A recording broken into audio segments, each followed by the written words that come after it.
la nature est adepte de la tromperie. Certains animaux indiquent clairement qu'il est préférable de rester à l'écart, mais d'autres semblent inoffensifs jusqu'à ce qu'il soit trop tard. À première vue, ils peuvent sembler adorables ou inoffensifs, mais le danger qu'ils cachent peut être mortel. Qu'il s'agisse de créatures rares ou de créatures dotées de mécanismes de défense inattendus, la prudence ne fait jamais de mal. Voici les animaux que vous ne devez jamais toucher. Numéro 1. La fourmi de velours est un insecte petit mais redoutable qui force le respect. Malgré son nom, ce n'est pas une fourmi, mais une sorte de guêpe. Leur corps recouvert d'une épaisse fourrure rouge et noire peut sembler inoffensif, voire attrayant, mais s'approcher trop près est une grave erreur.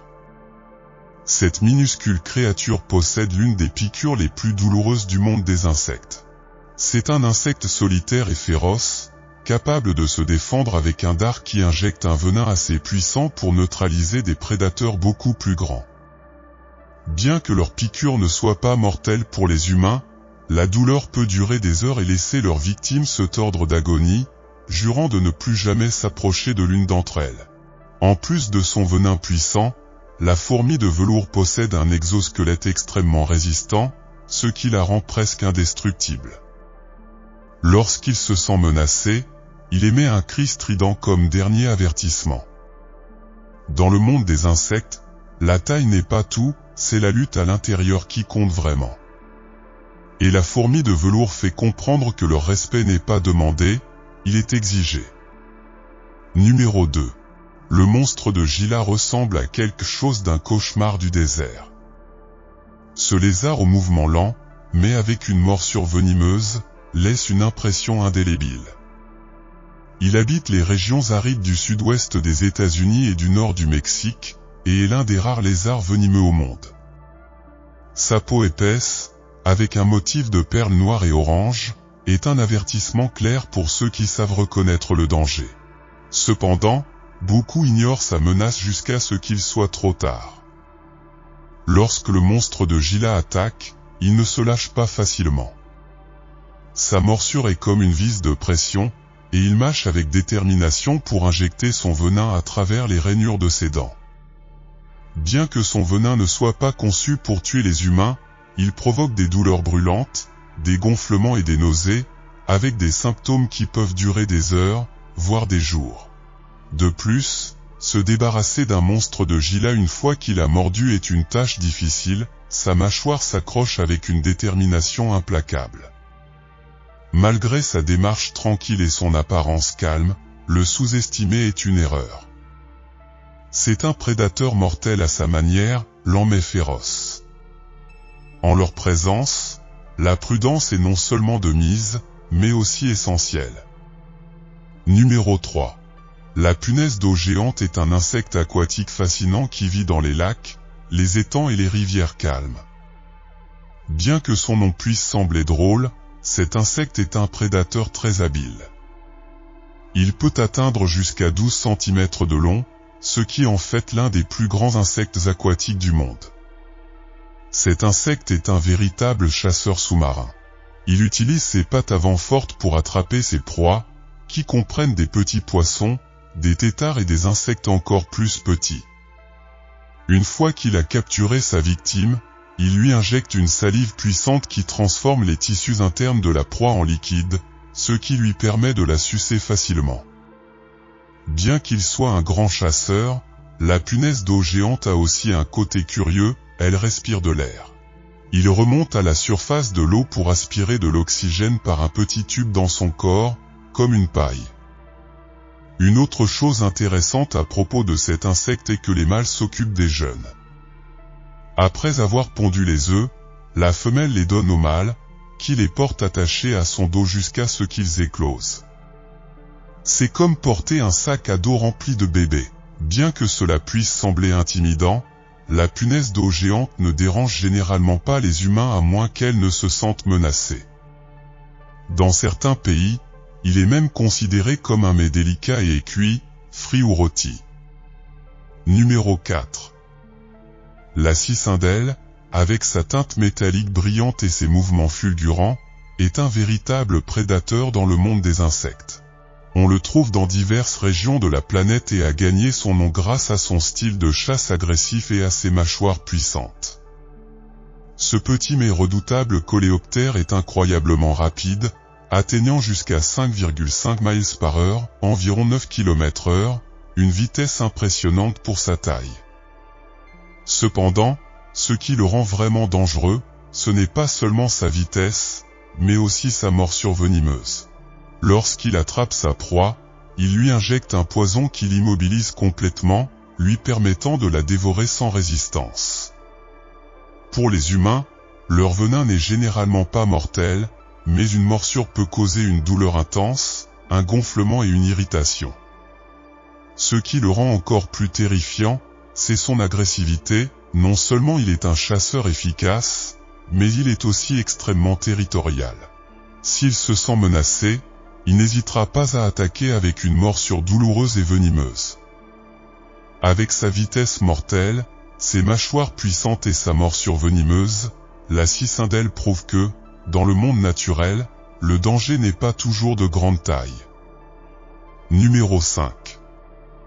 Le poisson chirurgien strié, avec son corps bleu et jaune vif et élégant, peut ressembler à une merveille inoffensive de l'océan, mais c'est loin d'être le cas. Il est connu pour ses épines acérées, en forme de scalpel, de chaque côté de sa queue, qui en font un maître de l'autodéfense et peuvent causer de graves blessures s'il se sent menacé. Ces épines, qui lui donnent son nom, sont extrêmement tranchantes et recouvertes de venin, conçues pour effrayer les prédateurs ou les intrus qui s'approchent de trop près.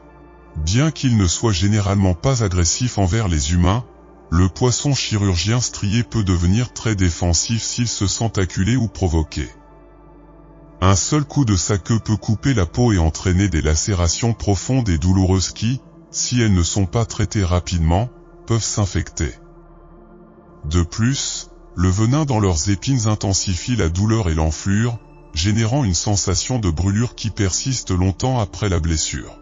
Avec son apparence frappante et son attitude calme, ce poisson peut sembler inoffensif à l'œil nu. Cependant, le sous-estimer peut être une erreur dangereuse. Dans les profondeurs de l'océan, c'est un rappel que même les plus belles créatures peuvent être mortelles lorsqu'elles sont forcées de se défendre. Numéro 6. L'anole cornu de main d'eau, ou lézard Pinocchio, est l'une des créatures les plus intrigantes du royaume reptilien, et il n'est pas difficile de comprendre pourquoi. Ce lézard, célèbre pour son nez en forme d'éperon, a attiré l'attention des scientifiques lorsqu'il a été découvert dans les années 1950. Cependant, seuls des mâles ont été trouvés. Le manque d'informations sur les anoles cornues femelles et leur disparition ultérieure dans les années 1960 a laissé les scientifiques avec de nombreux doutes. La principale cause de leur extinction apparente semble avoir été la déforestation de leur habitat, près de main d'eau, en Équateur. Cependant, en 2005, un groupe d'ornithologues a trouvé un lézard solitaire qui s'est avéré être l'anole à cornes perdues. Cette découverte a ravivé les espoirs des chercheurs, qui ont commencé à étudier davantage ces lézards. Ces reptiles ont la capacité de se camoufler pendant la journée, se cachant dans les arbres, mais la nuit, leur couleur s'éclaircit, ce qui permet de les repérer plus facilement avec des lampes de poche. Bien que les scientifiques ne comprennent toujours pas entièrement pourquoi ils changent de couleur, ce comportement a aidé dans leur étude. Un mystère supplémentaire est l'appendice nasal de l'anole, qui se déplace de manière inhabituelle. On pense qu'il est utilisé pour la parade nuptiale, mais son mécanisme exact reste inconnu. Les mâles secouent cet appendice avant l'accouplement, ce qui suggère qu'il ne s'agit pas d'un outil de combat. Malgré les progrès de leur étude, on ne sait pas avec certitude combien d'anoles cornues restent. Sa rareté lui a valu d'être classé comme une espèce en voie de disparition. Il est essentiel de continuer à préserver ces lézards et leur habitat pour résoudre les mystères qui les entourent encore. Numéro 7. La chenille Acharia stimulea, chenille de sel. Je sais que cela peut sembler un changement radical de passer d'un frelon géant à une chenille, mais laissez-moi vous expliquer pourquoi cette petite créature mérite une place sur cette liste. Lorsque nous pensons aux chenilles, nous les considérons généralement comme d'adorables insectes qui finissent par se transformer en de beaux papillons. Cependant, comme vous le verrez à plusieurs reprises le long de cette liste, il existe des exceptions à cette règle, et la chenille de sel en est un exemple clair. Cette chenille a une apparence particulière, elle est recouverte de poils et d'épines qui contiennent du venin. Oui, même si cela n'en a pas l'air, certaines chenilles peuvent être venimeuses, et c'est l'une d'entre elles. Dans les cas bénins, le contact avec cette chenille peut entraîner une éruption cutanée inconfortable, mais dans des situations plus graves, les symptômes peuvent inclure des migraines, des problèmes gastro-intestinaux, des complications de l'asthme et même des réactions allergiques graves telles que le choc anaphylactique. C'est impressionnant de voir comment quelque chose d'aussi petit et apparemment inoffensif peut avoir un impact aussi important. Définitivement, la chenille de sel nous rappelle que dans la nature, il ne faut jamais juger un livre par sa couverture. Il est préférable d'admirer ces créatures de loin. Numéro 8. L'insecte-feuille est l'un des exemples les plus impressionnants de mimétisme dans la nature. Ces insectes, également connus sous le nom de phasmilides, ont une coloration qui varie du vert vif au brun, ce qui leur permet de se mélanger avec des feuilles fraîches ou séchées. Certains ont même des taches et des décolorations qui simulent des dommages naturels, tels que des piqûres d'insectes ou de champignons, renforçant encore leur camouflage. Ces insectes se trouvent principalement dans les régions tropicales d'Asie, habitant les forêts denses. Ils sont principalement nocturnes et passent la journée immobiles sur les feuilles pour maximiser leur camouflage, se nourrissant pendant la nuit des feuilles des plantes hôtes. Le comportement reproducteur des insectes-feuilles est remarquable. Les femelles, généralement plus grandes que les mâles, peuvent se reproduire à la fois sexuellement et par parthénogenèse, un processus dans lequel les œufs se développent sans fécondation. L'insecte-feuille est un exemple fascinant d'adaptations évolutives, se distinguant non seulement par son apparence unique, mais aussi par son comportement et son écologie dans les environnements tropicaux où ils prospèrent. Leur capacité à se fondre dans leur environnement témoigne de l'incroyable diversité et de la sophistication des stratégies de survie dans le règne animal. Numéro 9. Fourmis de feu. Beaucoup d'entre vous ont sûrement eu des démêlés avec ces petites fourmis énergiques dans votre jardin. Les fourmis ne sont généralement pas très dangereuses, en fait, elles peuvent être assez faciles à éliminer en raison de leur taille. Mais, désolé. Les fourmis de feu sont une exception à la règle. Bien qu'ils soient minuscules, ce sont des guerriers. Ils n'hésitent pas à mordre s'ils se sentent menacés, et quand ils le font, vous saurez qu'ils l'ont fait. Leur morsure est quelque chose que vous ressentirez certainement, car ils injectent un venin qui fait que votre peau s'illumine de démangeaison, vous laissant avec une marque rouge qui vous rappellera leur visite. Ils peuvent être assez ennuyeux et dans certains cas même dangereux, surtout si quelqu'un a une réaction allergique. Mais attendez! Ces petites créatures ne sont pas seulement craintes, elles ont aussi leur histoire culturelle.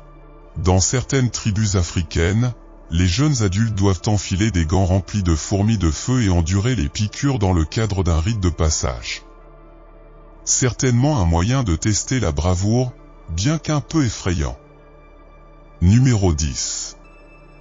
Les amblypyges, connus sous le nom d'araignées fouet ou de scorpions fouet sans queue, sont différents des scorpions fouet ou des vinagriots. Ils n'ont pas de venin ni de soie et mordent rarement, bien qu'ils puissent se tenir fermement à l'aide de leurs pédipalpes. En 2023, environ 260 espèces d'amblypyges avaient été identifiées dans les régions tropicales et subtropicales. Ils préfèrent se cacher dans des endroits chauds et humides, comme sous les feuilles ou dans les grottes. Certaines espèces vivent sous terre et sont nocturnes. Il existe des fossiles d'amblypyges datant de l'ère carbonifère. Ces arthropodes ont 2 segments de corps, 4 paires de pattes, des pédipalpes et des chélicères. La plupart ont 8 yeux. Leurs pattes avant sont longues et sensorielles, semblables à un fouet, tandis que les pédipalpes sont utilisés pour attraper des proies et peuvent varier en forme et en taille. Lors de l'accouplement, le mâle dépose du sperme sur le sol, que la femelle récupère pour féconder ses œufs. Les amblypyges se nourrissent principalement d'autres arthropodes, bien qu'ils consomment occasionnellement de petits vertébrés. Ils ne mangent pas pendant la nuit et leur espérance de vie varie entre 5 et 10 ans. Certains amateurs les gardent comme animaux de compagnie dans de grands enclos avec un substrat approprié.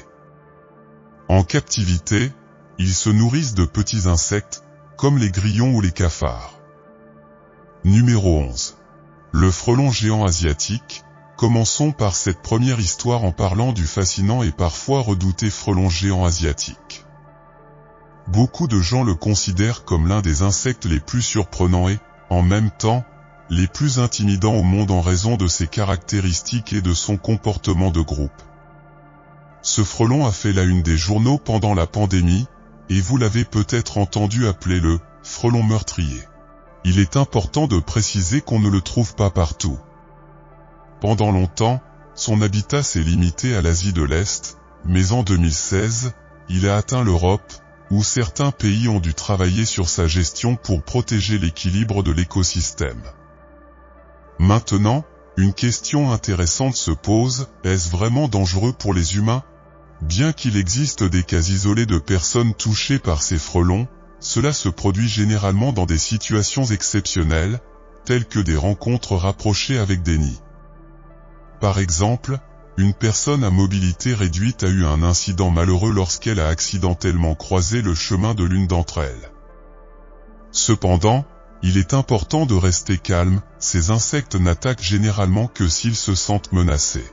En plus de sa taille imposante, on sait que sa morsure peut causer une sensation d'inconfort considérable et laisser une marque qui mettra un certain temps à guérir. Cependant, ce qui rend ces frelons particulièrement préoccupants, ce n'est pas tant leur interaction avec les humains, mais leur impact sur la nature. En particulier, ils ont un effet significatif sur les abeilles mellifères, qui sont essentielles à la pollinisation et à la production agricole. Les frelons peuvent interférer avec ce processus naturel lors de la chasse aux abeilles, ce qui affecte indirectement les cultures qui en dépendent. Par conséquent, même s'ils peuvent sembler intimidants, la véritable préoccupation réside dans la protection de l'équilibre environnemental et la bonne gestion de leur présence. Malgré leur taille et leur réputation, la compréhension de ces insectes et de leur rôle dans la nature nous aide à mieux apprécier l'importance de tous les êtres vivants. Numéro 12. Le charançon de la girafe est un insecte extraordinaire originaire de Madagascar. Sa caractéristique la plus notable est son cou extrêmement long, qui peut atteindre plusieurs fois la longueur de son corps. Ce cou exceptionnellement long est une adaptation unique qui lui permet d'accéder aux grandes feuilles des plantes dans son habitat naturel, les forêts tropicales de Madagascar, où il se nourrit principalement de sève. Ce charançon se distingue par son corps ovale et compact, typique des charançons, mais c'est son cou long et mince qui le rend incomparable. En plus de sa fonction alimentaire, le cou joue également un rôle de défense, car le charançon girafe peut l'utiliser pour éloigner les prédateurs ou pour les repousser grâce à sa longueur impressionnante. Bien qu'originaire de Madagascar, le charançon de la girafe a attiré l'attention des entomologistes et des amoureux de la nature du monde entier en raison de son anatomie unique et de son adaptation unique à l'environnement dans lequel il vit. C'est un exemple fascinant de l'étonnante diversité et de l'adaptabilité de la vie sur Terre. Numéro 13. Dans un coin oublié des Caraïbes, deux créatures extraordinaires ont défié le passage du temps, le Solénodon d'Hispaniola et le Solénodon cubain. Ces survivants préhistoriques, qui ont partagé leur monde avec les dinosaures il y a plus de 76 millions d'années, sont restés pratiquement inchangés à ce jour. Parmi eux, le Solénodon cubain, connu sous le nom d'Ealmiki, est une énigme de la nature. Il transporte une salive toxique mortelle qu'il injecte dans ses proies à travers des incisives spécialement conçues. Imaginez cette petite créature nocturne, cachée pendant la journée dans des crevasses rocheuses ou des terriers creusés par elle-même, chassant dans l'obscurité non seulement des insectes, mais aussi des grenouilles, de petits reptiles et même des rongeurs. Sa méthode de chasse, aussi unique que le poison qu'il utilise, n'est qu'un des comportements fascinants qui le distinguent. À la fin du XIXe siècle, le solénodon cubain semblait voué à disparaître, les observations devenant de plus en plus rares en raison de la destruction de l'habitat et de la menace d'espèces envahissantes telles que les mangoustes et les rats. Mais dans les années 1970, cette créature insaisissable a été redécouverte dans les forêts les plus reculées de Cuba, ravivant l'espoir et l'intérêt scientifique. Aujourd'hui, le solénodon cubain continue de faire face aux dangers, mais il inspire également un effort renouvelé de conservation. Les scientifiques sont dans une course contre la montre pour protéger cet ancien mammifère, dont l'avenir dépend de notre capacité à préserver son habitat sur les îles des Caraïbes. Numéro 14. Le mille-pattes plat du Kentucky. Je vais faire un tour avec la prochaine entrée car, techniquement, le mille-pattes plat du Kentucky n'est pas exactement celui que vous devriez craindre, contrairement à presque tout le reste que je vais vous montrer sur cette liste. Mais au lieu de cela, c'est une créature que beaucoup de gens choisissent pour en faire un animal de compagnie. Non, je ne plaisante pas, il y a des gens qui en font leur animal de compagnie. Pourquoi? Eh bien, apparemment, ils font d'excellents animaux de compagnie selon ceux qui les ont, car ils peuvent vivre environ 7 ans, ce qui est une bonne espérance de vie pour quelque chose comme ça. Est-ce que j'envisagerais d'en avoir un? Pas exactement. Passons donc à la suivante. Numéro 15. Le scarabée doré est un petit insecte originaire d'Amérique du Nord, caractérisé par sa carapace brillante qui semble être faite d'or. Ce coléoptère se nourrit principalement des feuilles de plantes appartenant à la famille des convolvulacées, comme la patate douce et la jacinthe.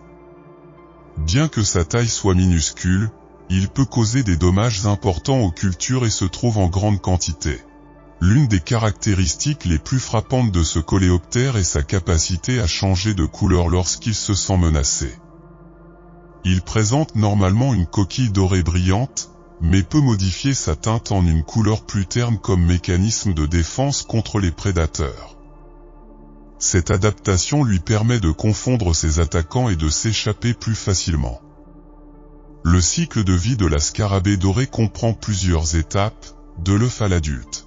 Les femelles pondent leurs œufs sur la face inférieure des feuillets. Lorsqu'elles éclosent, les larves commencent à se nourrir voracement. Au cours de leur stade larvaire, ces créatures sécrètent une substance qui forme un bouclier protecteur sur leur corps, leur fournissant une défense supplémentaire contre les prédateurs. Numéro 16. La redécouverte du sélacanthe est l'une des histoires les plus étonnantes de la biologie marine, réécrivant notre compréhension des anciens océans. Pendant des décennies, les sélacanthes ont été considérés comme des fossiles vivants, avec un enregistrement remontant à plus de 360 millions d'années. On pensait qu'ils s'étaient éteints il y a environ 65 millions d'années, en même temps que les dinosaures. Le consensus scientifique affirmait qu'ils n'existaient que dans le passé, jusqu'à ce que, en 1938, Marjorie Courtenay-Latimé, conservatrice en Afrique du Sud, fasse une découverte extraordinaire, un sélacanthe vivant près de l'embouchure de la rivière Chalumna. Cette découverte a surpris la communauté scientifique. Marjorie a apporté le poisson à l'ichtyologiste James Leonard B. Smith, qui a confirmé qu'il s'agissait d'un sélacanthe. La découverte a été comparée à l'apparence d'un dinosaure vivant, offrant une fenêtre unique sur l'évolution des vertébrés. Les sélacanthes, surnommés fossiles vivants, présentent des caractéristiques primitives qui suggèrent un lien entre les poissons aquatiques et les premiers animaux terrestres. Ses nageoires lobées, semblables à des membres primitifs, et son style de nage ondulant évoque des images de mers anciennes. 2 espèces de sélacanthes sont connues pour habiter les profondeurs autour des îles Comores et de Sulawesi, en Indonésie, parfois dans des grottes sous-marines sombres.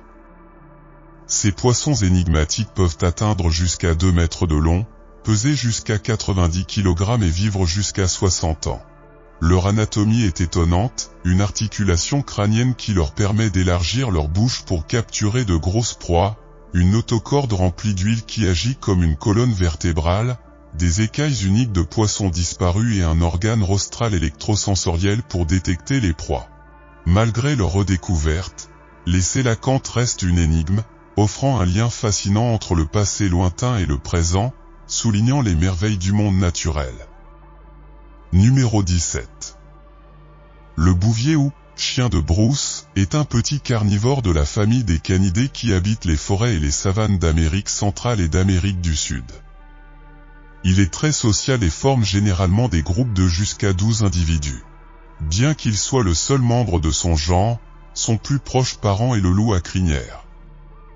Malgré sa taille, il peut chasser des proies beaucoup plus grosses et bénéficie d'un régime alimentaire varié qui comprend des bales, des capybaras, des acutis et des tapirs. Ce sont d'excellents nageurs et plongeurs, grâce à leurs pieds partiellement palmés. Découverts par Peter Wilhelm Lund dans une grotte brésilienne, on les croyait d'abord éteints, mais ils ont ensuite été retrouvés vivants en Amérique centrale et du Sud, y compris au Costa Rica. Ils sont difficiles à observer dans la nature en raison de leur préférence pour les zones à faible visibilité. À l'heure actuelle, ils sont classés comme quasi menacés en raison de la destruction de leur habitat. Bien qu'on les croyait éteints, on les trouve encore dans certains zoos. Numéro 18. La fourmi panda est une espèce d'insecte appartenant à la famille des Mutilidae, également connue sous le nom de guêpe de velours. Malgré son nom, ce n'est pas une vraie fourmi, mais une guêpe sans ailes. Son surnom lui vient de son apparence distinctive, qui combine des champignons noirs et blancs, rappelant la coloration d'un panda. La fourmi panda est facilement reconnaissable à son motif de couleur audacieuse. Il existe un dimorphisme sexuel marqué chez cette espèce, les femelles n'ont pas d'ailes et ont un corps plus robuste, tandis que les mâles sont ailés et plus minces. Les deux sexes possèdent un exosquelette solide et des antennes segmentées. De plus, les femelles ont un puissant dard qu'elles utilisent à la fois pour se défendre et pour immobiliser leur proie. Originaire du Chili, la fourmi panda habite les zones sèches et sablonneuses. Les femelles sont solitaires et se trouvent principalement sur le sol, où elles cherchent des proies et se réfugient dans de petites cavités. De leur côté, les mâles ont une vie plus courte et se consacrent principalement à la recherche de femelles pour l'accouplement. Bien qu'elle ne soit pas dangereuse pour l'homme, la fourmi panda a une piqûre douloureuse. Cet insecte est un exemple fascinant d'adaptations évolutives dans le règne animal, se distinguant non seulement par son apparence unique, mais aussi par son comportement et son écologie dans les environnements arides où il prospère.